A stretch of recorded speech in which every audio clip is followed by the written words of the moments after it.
Queridos hermanos y amigos, hoy estamos con ustedes una vez más compartiendo el estudio de la palabra de Dios por medio de la escuela sabática que lleva por título ¿Cómo estudiar la profecía bíblica? La escuela sabática es una serie de estudios que hemos estado compartiendo con ustedes que tiene alrededor de 3 estudios para un trimestre y hoy estaremos compartiendo la lección número 4 de esta nueva serie, que son 3 estudios. Hoy vamos por la número 4, la cual lleva por título Las Naciones, primera parte. Veamos a ver qué nos dice el versículo de memoria o el versículo para reflexionar. Y le fue dado dominio y gloria y reino, y todos los pueblos, naciones y lenguas le sirvieron. Su dominio es eterno, que nunca pasará, y su reino nunca será destruido. Este es un mensaje en el libro de Daniel, capítulo 7, versículo 14. Que Dios nos deja saber que se le fue dado dominio y gloria y reino, y todos los pueblos, naciones y lenguas le sirvieron, dice la palabra de Dios. Su dominio es eterno, que nunca pasará, y su reino nunca será destruido. Este es el mensaje del versículo de memoria. Así que podemos confiar en ese Dios que tiene un plan de establecer su reino, un reino que nunca será destruido. Así que veamos a ver qué nos dice el escritor por medio de la nota en el día sábado. El Apocalipsis presenta la solución de Dios para nuestro mundo caído. En los últimos capítulos se restablece el acceso al árbol de la vida. Se levanta la maldición y somos remitidos a la presencia de Dios. En cierto modo, el Apocalipsis es el libro de Génesis al revés, por lo que Génesis sigue siendo una clave importante para entender cómo se originó o cómo se originaron los problemas del mundo. Uno de los temas claves, tanto como en el libro de Daniel como en Apocalipsis, es el gobierno del mundo.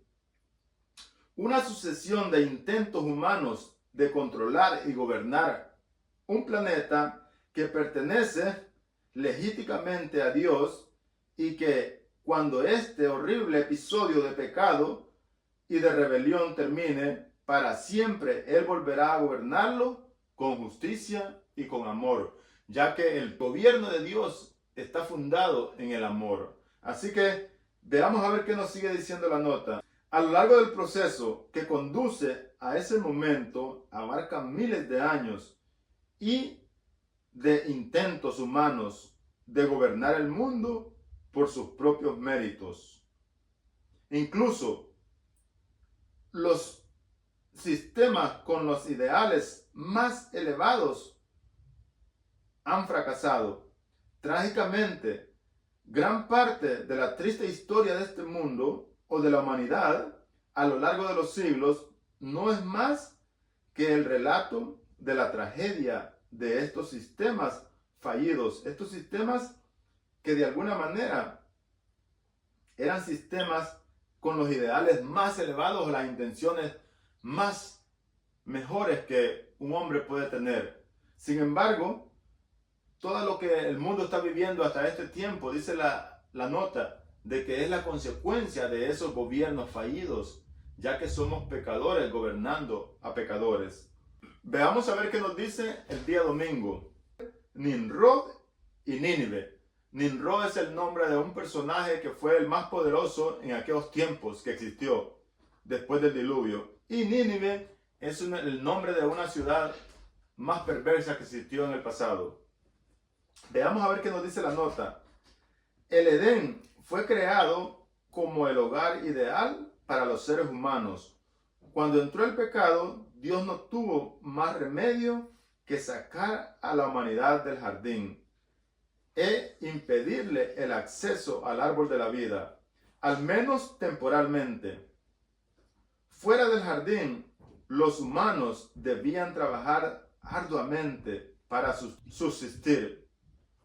La vida se hizo más difícil, ya que tuvimos que convivir con el dolor y conseguir el sustento con el sudor de nuestra frente. Nuestros primeros padres confiaban o confiaron en que el rey legítimo, que Jehová les proveería un camino de regreso al jardín, y llevaban sacrificios a la entrada del Edén, en fiel anticipación de la redención que Dios ofreció desde el principio del mundo caído. Esto es lo que nos informa la nota de que nuestros primeros padres siguieron llevando sacrificios y alabanzas a la puerta del jardín, con la intención o con la esperanza de que el Creador o el Rey de Reyes les permitiera un camino de regreso, que era la promesa. Ellos pensaban que la promesa se iba a cumplir en sus días, pero sin embargo hoy estamos todavía en este mundo y no hemos podido regresar a ese lugar que fue el lugar creado e idealmente para nosotros, donde la felicidad existía. Veamos qué nos sigue diciendo la nota. El huerto del Edén permaneció en la tierra mucho tiempo después de que el hombre fue expulsado de su agradable sendero.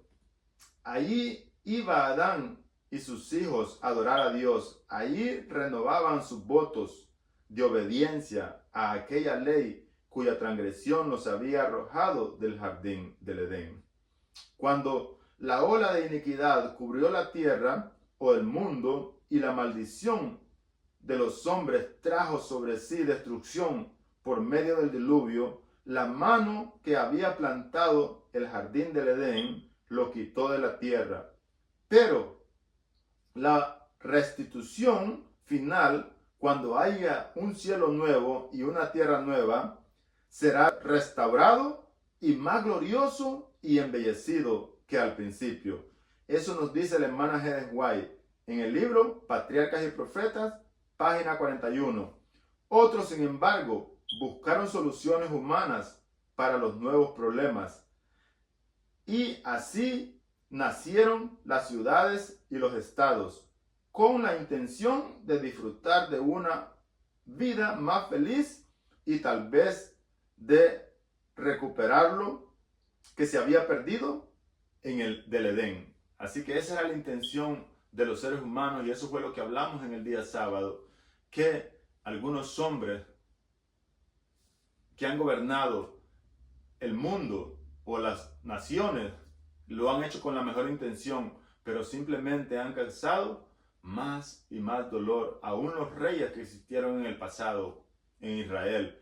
Vamos a aprender más adelante que esos reyes, con todos sus deseos de hacer las cosas buenas y buenos reyes, hicieron cosas malas delante de Dios que acarrearon maldición sobre el pueblo. Y así sucesivamente en las naciones que no eran de Israel, que no eran del pueblo de Dios, también pasaron por algunas dificultades a causa de la opresión que los gobernantes ponían sobre ellos. Y hasta los tiempos de ahora, nosotros podemos sentir que los gobernantes traen más destrucción o más tristeza sobre nosotros, los ciudadanos de los países. Sin embargo, existe un presidente en nuestros tiempos que se llama Nayib Bukele en El Salvador, que está gobernando con justicia. Sin embargo, también se le ve y se le acusa de que comete errores. Pero somos pecadores gobernando a pecadores. Pero sin embargo, Nayib Bukele es digno de admirarlo por la justicia que propone en su corazón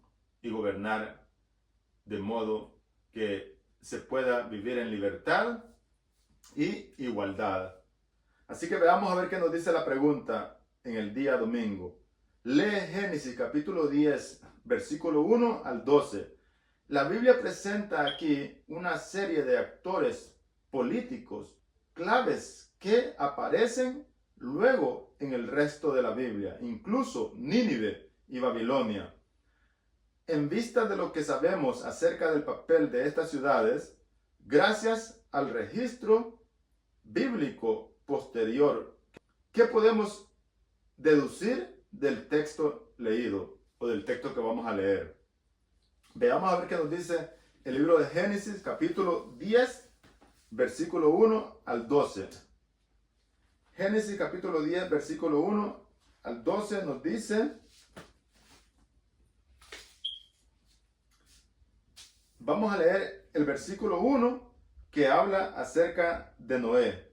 Estas son las generaciones de los hijos de Noé: Sem, Cam y Jafet, a quienes nacieron hijos después del diluvio.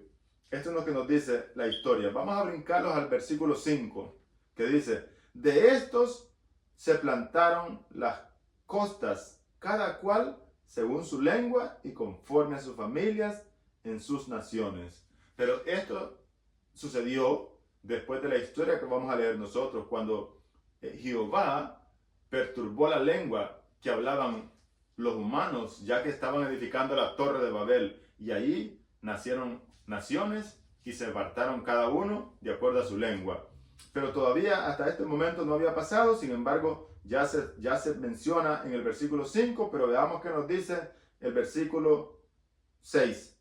Los hijos de Can, Cus, Mizraim, Fud y Canaán. Esos son los hijos de Can. No vamos a ver los hijos de Jafet ni los hijos de Sem. Nos interesan los hijos de Can. Y aquí exalta a este personaje, en el cual lo tenemos en el título del día domingo: Nimrod y Nínive. El versículo 8 dice: Cus engendró a Nimrod, quien llegó a ser el primer poderoso en la tierra. Este fue vigoroso cazador delante de Jehová, por lo cual se dice así como Nimrod, vigoroso cazador delante de Jehová. Y el versículo 10 nos dice: y fue el comienzo de su reino en Betel, Eret, acá, y menciona todas las ciudades que estableció Nimrod. Nimrod fue un poderoso, ya que tenía habilidades de poder dirigir masas de hombres. Dice la historia que era cazador. Dice era cazador delante de Jehová, vigoroso cazador delante de Jehová.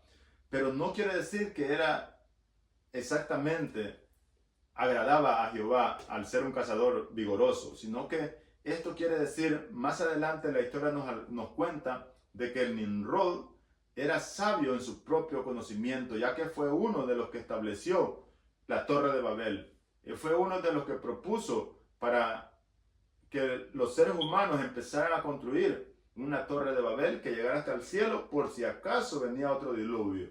Sin embargo, Nimrod alcanzó gran prestigio por ser un hombre poderoso que llegó a tener control de muchas naciones o muchas ciudades, pero también era vigoroso cazador, ya que en aquellos tiempos existían animales feroces como los tigres y leones y así sucesivamente. Nimrod era vigoroso cazador y en aquellos tiempos era necesario cazar los animales, ya que vivían en medio de la humanidad y podían atacar a las personas. Así que Nimrod, dice la historia, que construía colonias enteras donde la cercaba y cazaba todos los animales que estaban alrededor de allí. Y la gente le gustaba y compraba las casas de Nimrod. ¿Por qué? Porque Nimrod las protegía con su habilidad de ser un vigoroso cazador. Y así sucesivamente él fundó muchas naciones en muchas ciudades, hasta el punto que llegó a ser un vigoroso cazador delante de Jehová y se engrandeció. Así que veamos qué nos dice el escritor.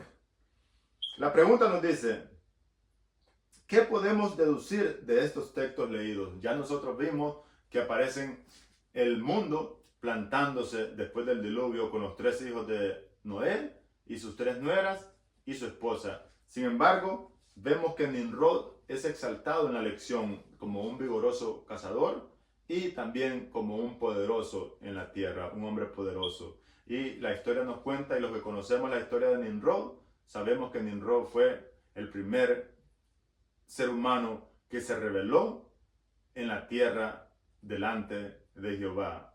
Y pudo, por las habilidades que tenía, pudo conquistar muchas personas que pertenecieran a su reino y dirigirlas. Dice la historia que dirigía masas, batallones y podía conquistar cualquier nación que él quería. Veamos qué nos dice el escritor de la lección en la última nota, después de la pregunta. Algunos han llegado a la conclusión de que Nimrod fue un héroe noble, muy parecido a los personajes de la mitología pagana. Sin embargo, cuando la Biblia describe a Nimrod como un poderoso en la tierra y vigoroso cazador, ante el Señor no se trata de un cumplido. Nimrod se hizo grande en su propia opinión.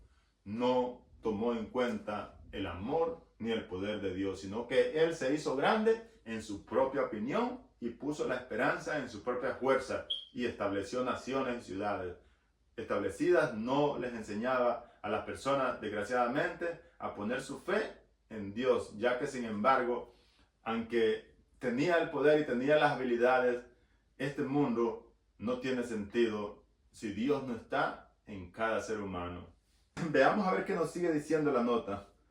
Dice, vamos a regresar, Nimrod es grande en su propia opinión y está ante el Señor en el sentido de que desafía a Dios.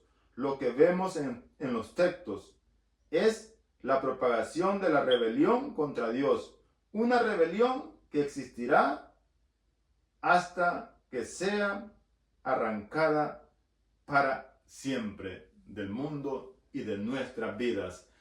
Veamos qué nos dice la última parte. ¿Por qué el pecado de la rebelión contra Dios es más sutil de lo que percibimos? ¿Cómo podemos resguardarnos de este rasgo tan humano? ¿De este rasgo tan humano? ¿De qué? De la rebelión. Es un rasgo que viene por naturaleza en nosotros mismos. Corremos el peligro y es fácil que nosotros los rebelemos contra Dios en cualquier momento. Simplemente en cualquier situación de tu vida que tú piensas que tu fuerza, que tu sabiduría, que tu poder te ha dado lo que tienes, o simplemente pienses de que no necesitas a Dios para sobrevivir en la tierra, ya con eso te estás rebelando contra Dios, ya que la vida del ser humano es como la flor del campo, que hoy está verde, hoy está ferviente, pero mañana puede estar triste. O como la neblina, que hoy es y mañana no es, o más tarde no es. Así que esa es la vida del hombre. Sin Dios no hay nada que el hombre pueda dar para tener vida mañana. Simplemente es Dios quien da la vida cada momento y cada día. Así que no podemos permitir que nada nos aparte de confiar en Dios. Aunque tú, querido amigo, no seas una persona cristiana, debes proponerte creer en que hay un Dios en los cielos, creador y hacedor de todas las cosas y dador de la vida. Sin embargo, ese Dios también cuenta la historia bíblica, que ese es el propósito del Evangelio y el propósito de esta lección, que nosotros comprendamos el gran amor de Dios. Hay un Dios en los cielos que vino a salvar la humanidad y tiene el propósito de establecer un reino que no será destruido y un reino que no será más arrancado de nuestras vidas, sino que viviremos en ese reino gobernado por Dios, gobernado por el Creador y Hacedor de todas las cosas. Veamos a ver qué nos dice el día lunes, que lleva por título El llamado de Abraham. Todos conocemos la historia de Abraham, cómo fue llamado de la tierra donde él vivía y de la tierra de su origen. Dice la nota, la primera nota. Génesis 10 dice que la humanidad se dividió en tierra, lengua, familia y naciones. Génesis 10:5 dice eso. También Apocalipsis tiene un mensaje para toda tribu y lengua, que es el mensaje del tercer ángel. La palabra que se tradujo ahí como nación es Joyín, que también es designada a los gentiles o paganos. Casi inmediatamente después de la introducción de este concepto de naciones, tribus, lenguas, Dios llamó a Abraham a salir de una de esas naciones para diferenciarse de ellas y de lo que representaban esas naciones, ya que la historia nos va a contar más acerca de esto. Veamos qué nos dice la pregunta. Lee Génesis 12, 1 al 9. ¿Por qué llamó Dios a Abraham a abandonar su nación de origen? A Abraham, que fue llamado Abraham más adelante. Veamos qué nos dice Génesis capítulo 12, versículo 1 al 9. Vamos a leer el 12 capítulo 12, versículo 1 al 3, ya que nos interesa saber el concepto de esto. Todos conocemos la historia de Abraham, solo vamos a leer del 1 al 3 para que podamos entrar a esta historia nuevamente. Pero Jehová había dicho a Abraham, vete de tu tierra y de tu parentela y de la casa de tu padre a la tierra que te mostraré. Y el 2 dice, y haré de ti una gran nación y te bendeciré y te engrandeceré tu nombre y serás una bendición. El 3 dice, bendeciré a los que te bendicen y a los que te maldicen maldeciré y serán benditas todas las familias de la tierra en ti. Y el 4 dice, y fue Abraham como Jehová le dijo, y Lot fue con él. Y era Abraham de edad de 75 años cuando salió de Harán.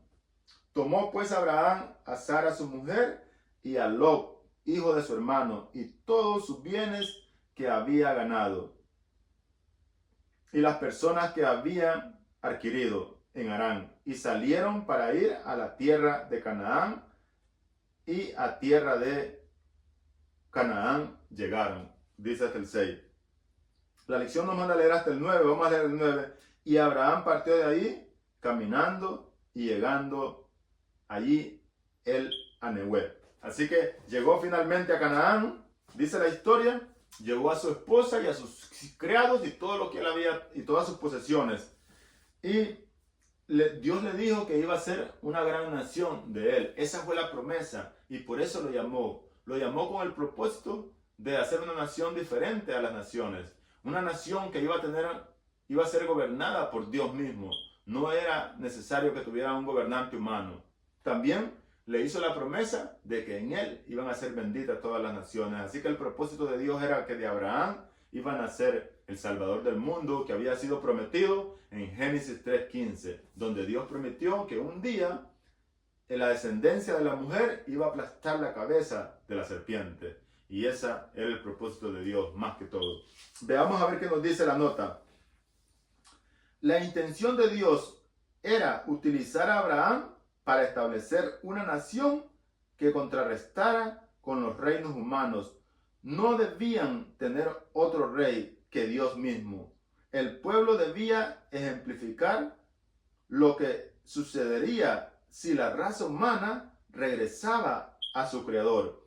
Israel fue establecido con el propósito de que fuera una bendición para todas las familias de la tierra. Dios había derramado sobre ellos luz y privilegio que no se veían o no se habían visto en el mundo desde quizás antes del diluvio. Así que Israel tenía privilegio y luz y tenía la presencia de Dios que algunas personas no habían visto, quizás dice la historia o dice la nota, desde antes del diluvio, ya que antes del diluvio se cree que Dios todavía se comunicaba con los hombres. Vamos a ver qué nos dice la pregunta. Dice, lee Deuteronomio 4, capítulo 4, versículos 5 al 9. ¿Qué estaba diciendo el Señor a los hijos de Abraham, a la nación que se había convertido en el cumplimiento de la promesa hecha por Dios al patriarca Abraham? Veamos qué le estaba diciendo en estos versículos a esta nación. Dice Deuteronomio capítulo 4, versículo 5. Mirad, yo os he enseñado estatutos y decretos, como Jehová mi Dios me ha mandado, para que hagáis así en medio de la tierra, la cual entraréis para tomar posesión de ella. Este es Moisés hablándole y exhortándolo a que recuerden los estatutos y las enseñanzas que él había enseñado, del cual Jehová había dado a Moisés. Y el 6 dice, guardadlos pues y ponedlos por obra, porque esta es vuestra sabiduría y vuestra inteligencia ante los ojos de los pueblos, los cuales oirán todos estos estatutos y dirán, ciertamente pueblo sabio y entendido y nación grande es esta. Eso esperaba Dios que dijeran de Israel. Y eso iban a decir si Israel hubiera permanecido fiel en los estatutos y preceptos que Moisés había dado, los cuales había recibido directamente de Jehová. Sin embargo, todos conocemos la historia de Israel. Veamos qué nos dice el 7. Porque qué nación grande hay que tenga dioses tan cercanos a ellos como lo está Jehová nuestro Dios en todo cuanto le pedimos. Y el 8 dice, ¿y qué nación grande hay que tenga estos estatutos y juicios justos como es esta ley que yo pongo hoy delante de vosotros? Y el 9 dice, por tanto guárdate y guarda tu alma con diligencia para que no te olvides de las cosas que tus ojos han visto, ni se aparten de tu corazón todos los días de tu vida. Antes bien, las enseñarás a tus hijos y a los hijos de tus hijos. Así que el propósito de Dios era que nosotros nunca los olvidáramos de esos estatutos y esa ley preciosa, que son parte de los 10 mandamientos.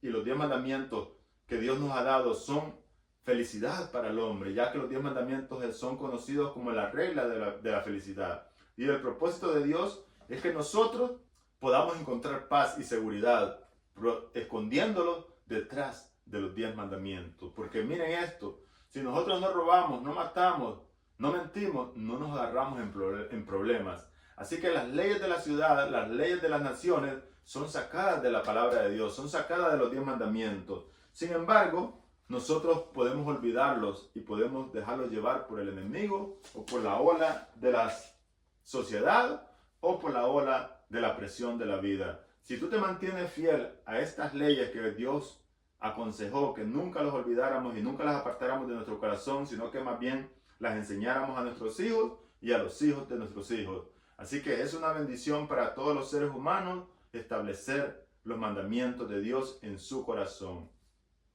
Cualquier persona que no practique cosas malas y tenga en su corazón la ley de Dios, incluyendo el sábado, que es una bendición y es una señal entre Dios y su pueblo, ya que el sábado es una forma de adorar a Dios y reconocerlo como Dios, que es parte del mensaje del tercer ángel. Cuando tú guardas el sábado, estás reconociendo a Dios, porque el mandamiento dice, acuérdate del día sábado para santificarlo. No hagas en él obra alguna, ni tú, ni tu hijo, ni tu hija, porque en 6 días hizo Jehová los cielos y la tierra, mas el 7º día descansó. Así que es una bendición para ti si tú pones en práctica aún el mandamiento del sábado.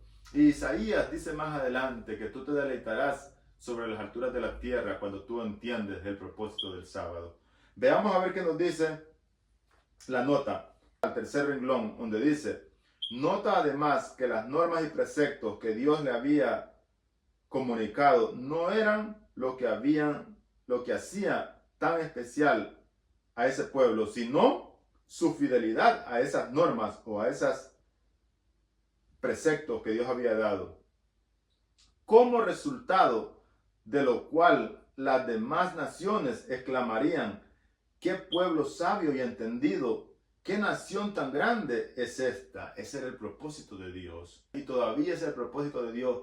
Cuando tú propones en tu corazón guardar los mandamientos de Dios, ponerlos en práctica, otras personas ven en ti que eres una persona fiel y una persona leal. Y dicen, qué inteligencia, qué sabiduría, qué sabio es esta persona.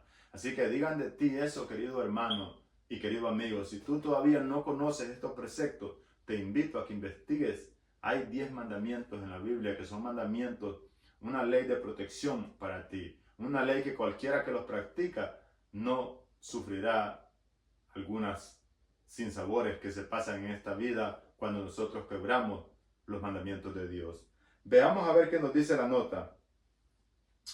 ¿Cómo se aplica hoy a nosotros, los adventistas, el mismo principio, a saber que es necesario obedecer la verdad, además de conocerla?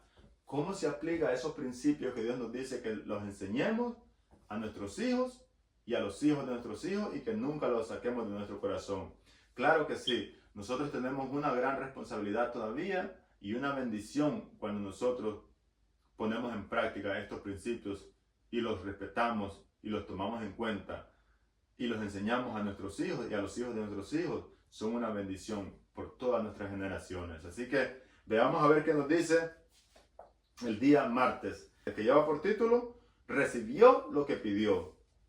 La nota dice, según lo establecido originalmente por Dios, Israel no habría de tener un monarca o un rey humano, como las otras naciones. Con el tiempo, sin embargo, la fe de los israelitas flaqueó y anhelaron ser como las otras naciones paganas, pidiéndole un rey. Veamos a ver qué nos dice la pregunta. Lee 1 Samuel capítulo 8, versículo 4 al 18. La pregunta dice, ¿por qué los ancianos o los líderes querían un rey? ¿De qué manera podemos caer en tentaciones similares nosotros?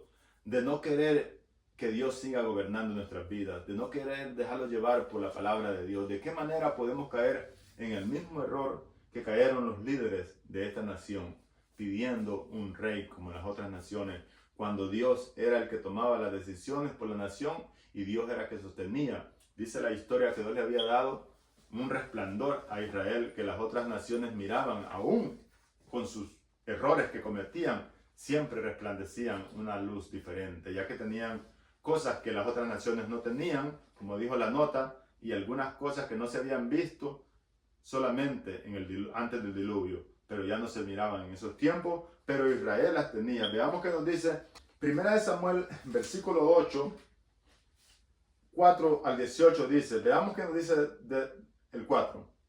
Entonces todos los ancianos de Israel se juntaron y vinieron a Ramá para ver a Samuel. Samuel era el sacerdote y era el profeta del pueblo de Israel. Dios se comunicaba con Samuel. El 5 dice, y le dijeron, he aquí tú has envejecido y tus hijos no andan en tus caminos.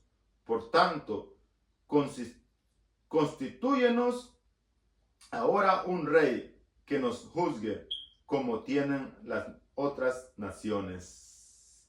Miren lo que dice el 3, vamos a regresarlo. Pero no anduvieron los hijos por los caminos de su padre, antes se volvieron tras la avaricia, dejándose sobornar y pervirtiendo el derecho. Así andaban los hijos de Samuel, y por esa fue la razón. Los líderes de la nación fueron a pedir un rey que los juzgara, ya que los hijos de Samuel, dice la historia, que se dejaban sobornar y habían pervertido el derecho y se habían vuelto detrás de la avaricia. Se dejaban sobornar. Veamos qué nos dice el versículo 6. Pero no agradó a Samuel esta palabra que dijeron, danos un rey que nos juzgue. Y Samuel oró a Jehová. Y Jehová dijo, Samuel, oye la voz del pueblo en todo lo que digan, porque no te han desechado a ti, sino a mí. Me han desechado, para que no reine sobre ellos. Jehová era el rey de ellos, pero ellos estaban desechando ese rey. Sin embargo, tenían razón, porque los hijos de Samuel no estaban haciendo las cosas de la mejor manera. Tal vez algunas veces nosotros vemos que las personas no hacen las cosas de la mejor manera en nuestras vidas. Y nosotros tal vez pasamos por algunas dificultades a causa de los gobernantes o de las personas que tienen un poder o que ejercen poder sobre nosotros de acuerdo a las leyes de la ciudad. Y podemos creer que no vale la pena permitir que Jehová dirija nuestras vidas. Y entonces nos dejamos guiar por los gobernantes o por las personas que tienen poder en este mundo. Y entonces olvidamos que es mejor que Dios gobierne nuestras vidas por medio de su palabra y que nos toque pasar por alguna dificultad, pero mantenernos firmes en el principio de la palabra de Dios. Veamos qué nos dice el versículo 9. Esto es lo que le dice Jehová a Samuel. Ahora pues, oye su voz, mas protesta solamente contra ellos, y muéstrales cómo les traerá el rey que reinará sobre ellos. Y entonces Samuel les explica que ese rey iba a quitarle sus hijos, sus hijas, les iba a quitar sus tierras, les iba a cobrar impuestos, les iba a quitar sus ganancias, y iban a pasar dificultades y así sucesivamente. Dice la historia. Y el 18 dice, y clamaréis aquel día a causa de vuestro rey, que os haréis, que haré. Y el 18 dice, veamos que nos dice solamente el último versículo, el 18. Y clamaréis aquel día a causa de vuestro rey, que os habréis elegido, mas Jehová no responderá en aquel día. Eso fue el convenio y el acuerdo que Dios les hizo. Ok, está bien, les voy a dar un rey, pero en aquel día cuando estén sufriendo la opresión del rey, van a clamar a mí, pero no se les va a quitar ese rey. Las cosas van a seguir tal como están. Así mismo lo dijo. Veamos qué nos dice la pregunta. ¿Por qué los ancianos o líderes querían un rey? Esa es una pregunta. La otra es, ¿de qué manera podemos caer en las mismas tentaciones o similares nosotros en nuestro tiempo? Y ya hablamos de eso, que los ancianos querían un rey o los líderes porque los hijos de Samuel estaban gobernando injustamente, dejándose sobornar, pervirtiendo el derecho y dejándose llevar por la avaricia. Era justo que ellos pidieran un rey. Sin embargo, ellos no debieron haber pedido un rey, ellos debieron haber clamado a Jehová o a poner su casa sobre Dios, delante de Dios. Dios hubiera obrado. Así tú también, querido amigo, querido hermano, si por alguna razón estás pasando por alguna dificultad, por los malos gobernantes o por las malas decisiones que toman las personas que te rodean, acuérdate que tú tienes que poner tu caso delante de Jehová y no pedir cosas o hacer cosas como las personas que no sirven al Dios de los cielos, sino que tú estás llamado para ser diferente, para mostrar que es mejor estar con Dios, para mostrar cuál es la diferencia de las personas que viven sin Dios y las personas que viven con Dios en su corazón y que practican los preceptos de la palabra de Dios y los mandamientos de Dios. Veamos qué nos dice la nota. Es importante notar que el hecho de que pidieran un rey implicaba rechazar a Dios como su gobernante. Según lo establecido, la nación debía responder directamente al Creador y su elección con él se ponía de manifiesto, entre otras cosas, por medio del santuario y sus servicios. Al solicitar un rey, traían sobre sí los mismos padecimientos que experimentaban los reinos paganos. Reclutamiento militar, las guerras. Los reyes confiscarían los bienes y pondrían impuestos y otros males. Descubrirían que los poderosos tienden a gobernar para su propio beneficio, no benevolentemente como Dios. Además, el nuevo arreglo sería permanente. Se daría a Israel lo que pidiera, pero cuando se diera cuenta de que se había equivocado, el nuevo sistema de gobierno seguiría en pie. Dice en el capítulo 8 y versículo 18 de 1 Samuel. En ese día clamarán a mí a causa del rey. En la última parte, casi en la última parte, basta con mirar la historia de Israel después de que decidió tener un monarca o un rey para ver cuán penosos fueron los resultados para ellos bajo sus reyes. Aunque algunos de estos reyes fueron mejores que otros, incluso los buenos hicieron lo malo. Piensa en David y Betsabé. En muchos casos la nación vivió bajo gobiernos de un rey tras otro que hizo lo malo a los ojos del Señor. Y la última parte de la nota dice, hoy como ayer, todos los gobiernos humanos tienen algo en común. Pecadores gobernando a pecadores. En vista de esto o de ellos, no deberían sorprendernos de las cosas que no resultan bien o que resultan mal. No nos debería sorprender si las cosas no van de mal en bien, sino que van de mal en peor. Porque somos pecadores gobernando a pecadores. Así que, querido amigo, yo te invito a que pongas la esperanza en Dios. Querido hermano, yo te invito a que tú también pongas la esperanza en Dios, en ese Dios que tiene una promesa de establecer un reino un reino que nunca terminará, un reino que jamás será destruido y un reino con el fundamento del amor entre unos a otros. Así que Dios te bendiga. Pasemos a ver qué nos dice el día miércoles. El día miércoles lleva por título Los gobernantes de los gentiles. Veamos qué nos dice la nota, la primera nota. La manera en que Dios se relacionó con Israel ilustra cómo se relacionó con la iglesia cristiana. De hecho, los errores de Israel sirvieron en muchos aspectos para prefigurar los errores de la iglesia.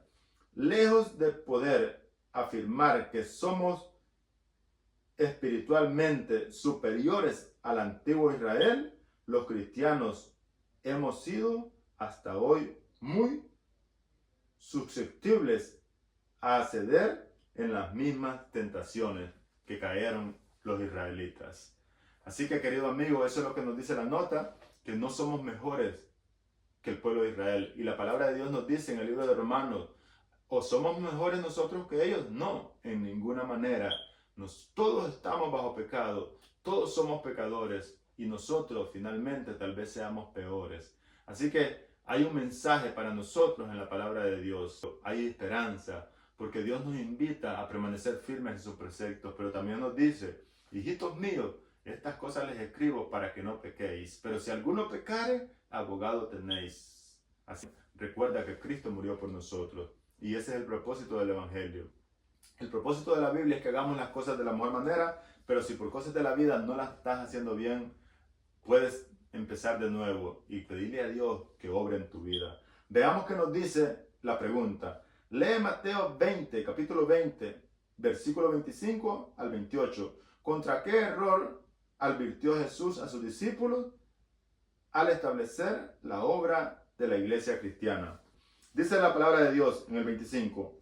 Entonces Jesús llamándolos les dijo, ¿sabéis que los gobernantes de las naciones se enseñorean de ellas y los que son grandes ejercen sobre ellas potestad o poder? Mas, dice el 26, mas entre vosotros no será así, sino que el que quiera ser entre nosotros el grande debe ser vuestro siervo o debe ser servidor de nosotros. Y el 27 dice, y el que quiera ser el primero entre vosotros será vuestro siervo. Como el Hijo del Hombre no vino para ser servido, sino para servir y para dar su vida en rescate de muchos. Y aquí se encuentran las buenas noticias del Evangelio. Jesús, siendo el Rey y el Creador del universo, no vino para ser servido, sino que vino a servir y a dar su vida por ti y por mí, querido hermano y querido amigo. Veamos a ver qué nos dice la nota. Dice la nota, Israel pidió un rey humano, petición que condujo a la caída moral de la nación. Los reyes se volvieron progresivamente malvados hasta que Dios permitió que los babilonios llevaran cautivos a su pueblo como una forma de corregir ese rumbo que llevaban los reyes. Al igual que el antiguo Israel, muchos de los capítulos más oscuros de la historia cristiana son el resultado directo del compromiso de la iglesia con el mundo. Así como Israel se volvió hacia la adoración de ídolos y sus reyes se corrompieron por su apetito de poder hasta el punto de sacrificar niños a los ídolos, la iglesia adoptó gradualmente muchos de los medios y métodos de un imperio pagano, hasta el punto de que muchos creyentes fieles fueron martirizados porque eran percibidos como amenazas para la iglesia y el Estado. Así que ese fue el resultado final.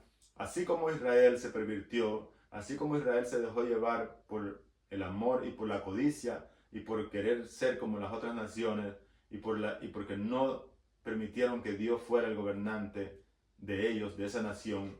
Asimismo la iglesia se corrompió al mezclarse con las naciones paganas. Y en este caso la nota nos cuenta que cuando el emperador ganó, entró a tener el control y procesó la fe cristiana, los cristianos recibieron un alivio porque el emperador levantó la persecución. Sin embargo, eso afectó grandemente la fe de los cristianos. Sin embargo, dice la historia que hubieron algunos que permanecieron firmes, pero fueron martirizados porque se convirtieron en un peligro para la iglesia y para el Estado, ya que ellos estaban del lado de Dios y fueron martirizados. Veamos a ver qué nos dice la nota. Dentro de cultura y tu sociedad, ¿cómo pueden estas mismas tentaciones poner en peligro tu integridad de tu fe? Dentro de la cultura y la sociedad, ¿cómo esto puede poner en peligro nuestra integridad a Dios y nuestra fe en Dios?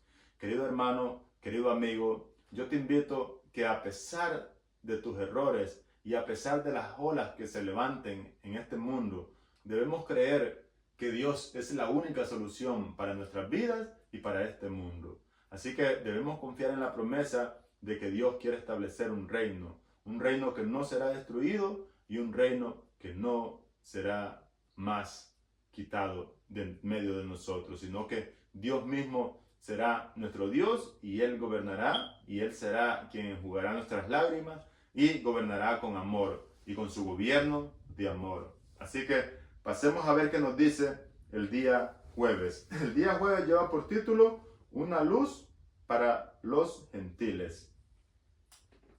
Israel debería haber sido una luz para los gentiles. Dice la nota, Dios estableció una nación de Israel para salvar al mundo, no para condenarlo. La mayoría de nosotros nos sentimos condenados cuando somos confrontados por el comprometido o por el comportamiento justo de alguien. Así que la existencia de Israel también sirvió para resaltar el pecado y el egoísmo de las naciones vecinas. De alguna manera, cuando Israel estuvo fielmente a Dios, sirvió, y dice la historia que muchas naciones tenían a Israel en alto y admiraban la sabiduría de Israel. Muchos reyes venían de largo para visitar a Israel por su grandeza y por su sabiduría que tenían los reyes cuando se mantenían firmes o cuando se mantuvieron firmes en los principios de Dios. Veamos a ver qué nos sigue diciendo la nota.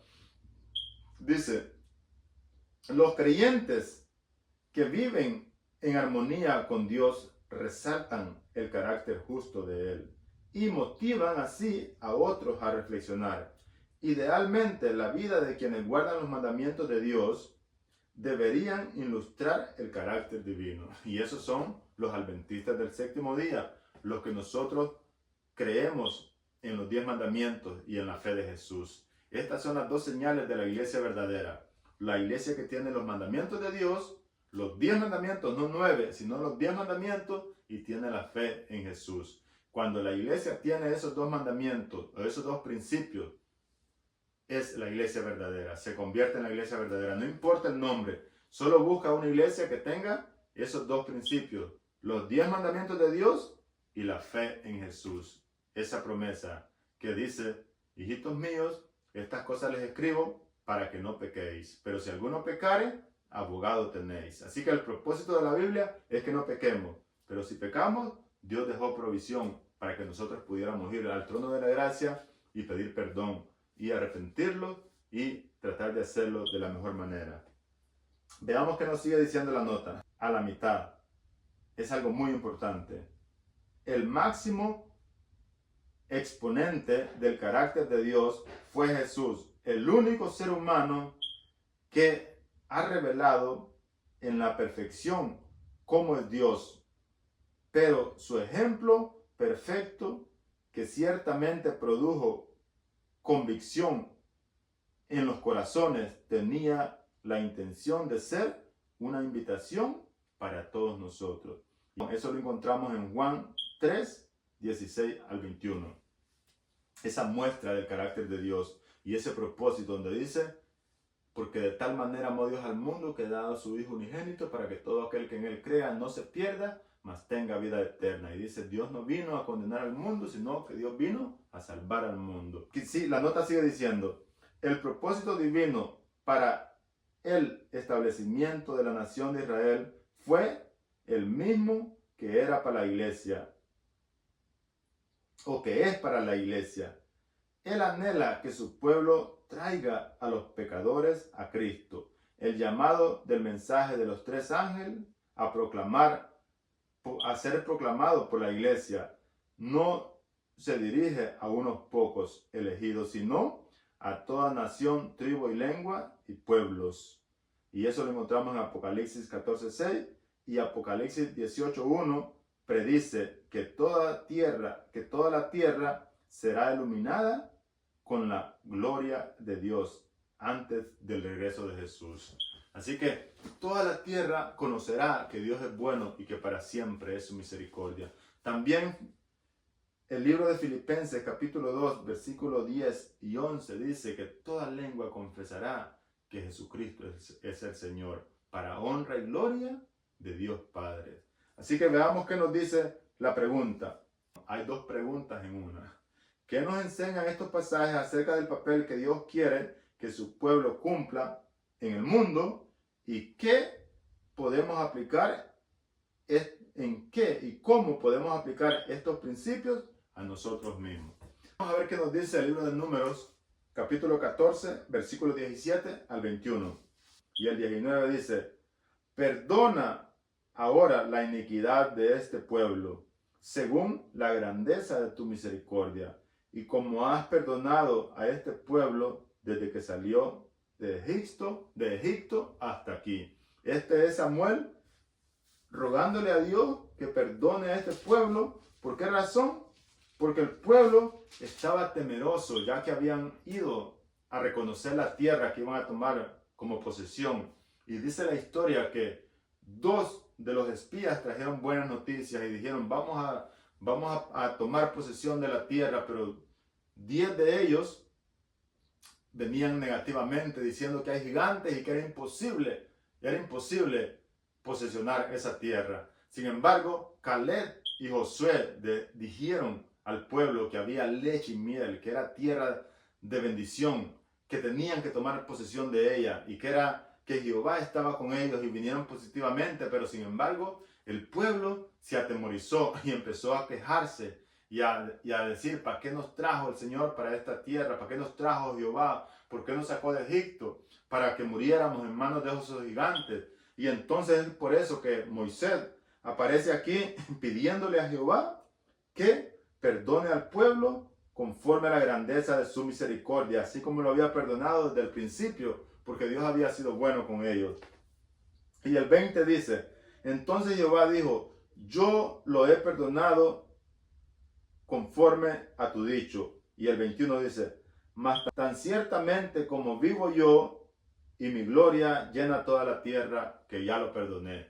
Así que Dios perdonó al pueblo de Israel, aún de su rebelión. Y eso mismo nosotros debemos creer, que no importa no sé qué puede pasar en nuestras vidas, en mi mente, en tu mente, no sé, algo puede pasar, algo puede estar pasando, de acuerdo que vivimos en un mundo lleno de dolor y de tristeza, donde las cosas a veces no salen como nosotros queremos.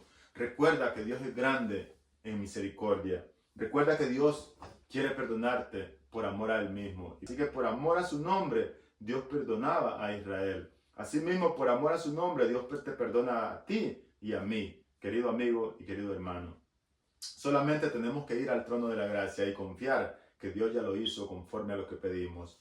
Veamos a ver qué nos dice el libro de Isaías. El libro de Isaías nos manda a leer 3 textos, pero solo vamos a leer uno, que es Isaías 42:6. Dios dice: yo, Jehová, te he llamado en justicia y te sostendré por la mano y te guardaré y te pondré por pacto al pueblo y por luz a las naciones. Querido amigo, querido hermano, Dios tiene un plan con cada uno de los seres humanos.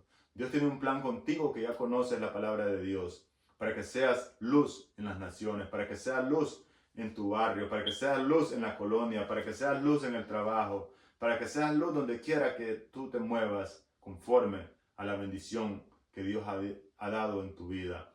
Dios quiere bendecirte y Dios quiere que seas una bendición para el pueblo y para todas las naciones una luz.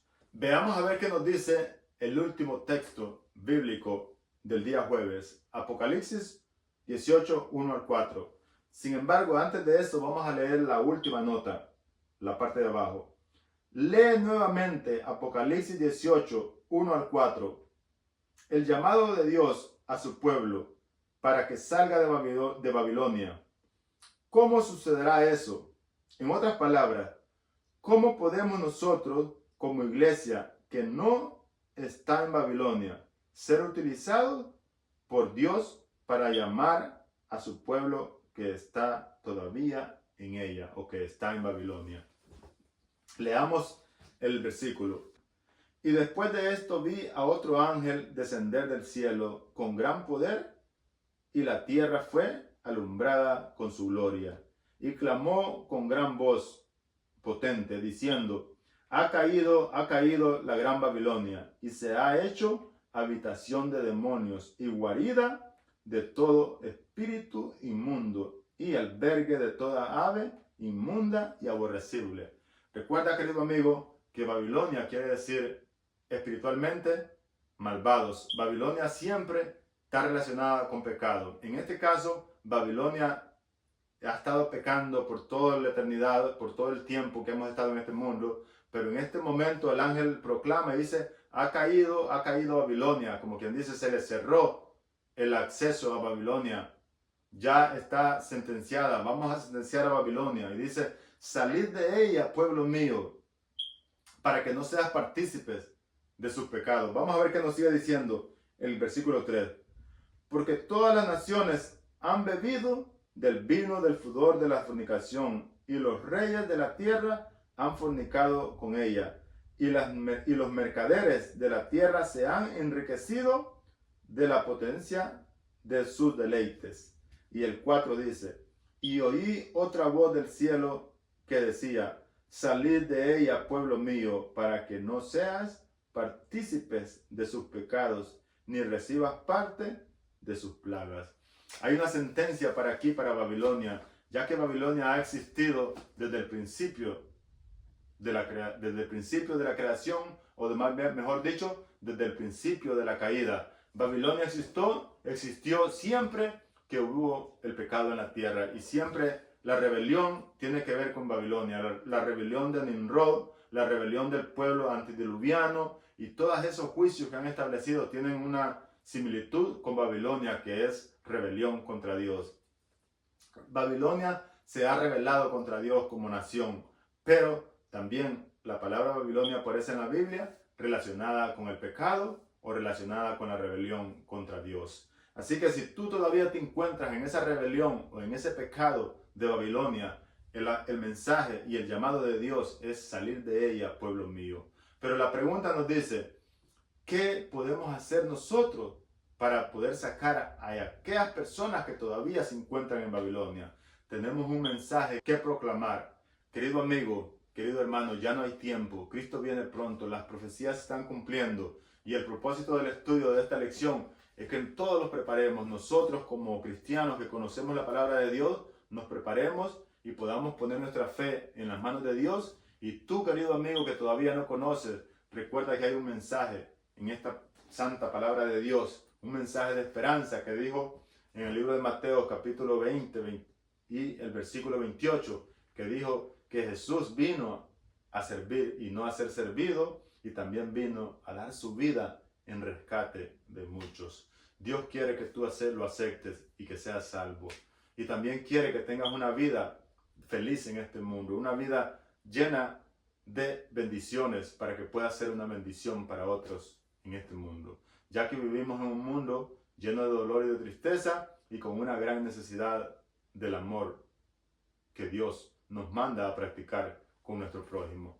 Dios te bendiga, y espero que esto sea una bendición para mí y también para ti que estás escuchando este comentario.